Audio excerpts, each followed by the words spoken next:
रोड़ीअ में वैक्सीनेटरनि पुरअमन एहतजाज कंदे NTS पास 336 वैक्सीनेटरनि जी जबरी बरतरफ़ी ऐं सालनि खां रोलड़ जो शिकार अपग्रेडेशन ऐं टाइम स्केल जी बहालीअ लाइ VW तंज़ीम जे अॻुवाणनि 1 नवंबर खां ZM VLMIS mobile service monthly report ऐं सॼी सिंध में EPI टुकनि जा सेंटर बंदि करण जो सिंध सरकार ऐं सिहत खाते खे चेतावनी ॾींदे लेटर जारी करे छॾियो।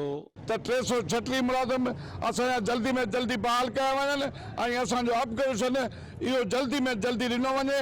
सिंध गवर्नमेंट जे तरफ़ों हेल्थ डिपार्टमेंट जे तरफ़ों जेको असांजो अपग्रेडेशन ऐं असांजो नओं जेको असां सां वॾो प्रॉब्लम मसइलो थियो आहे 336 वैक्सीनेटर जेके 2 सालनि खां ड्यूटी करे रहिया उन्हनि खे अचानक हटाए 336 असांजा वैक्सीनेटर NTS पास उन्हनि खे जबरी तौर ते ख़तमु कयो आहे। उन्हनि खे फौरन जो बहाल करे सिंध जो वैक्सीनेटर मां बेचैनी ख़तमु कई वञे। वैक्सीनेटरनि जो चवणो हो त अगरि असांजा 1 नवंबर ताईं जाइज़ मुतालबा हल न कया विया त हर एक्टिविटी जो बाइकाट करे कराची प्रेस क्लब अॻियां मरण घणी ताईं धरणो हणी एहतजाज जारी रहंदो। कैमरामैन अनवर हुसैन ख़ासकेले सां एडी घुञो, सिंध टीवी न्यूज़, रोड़ी।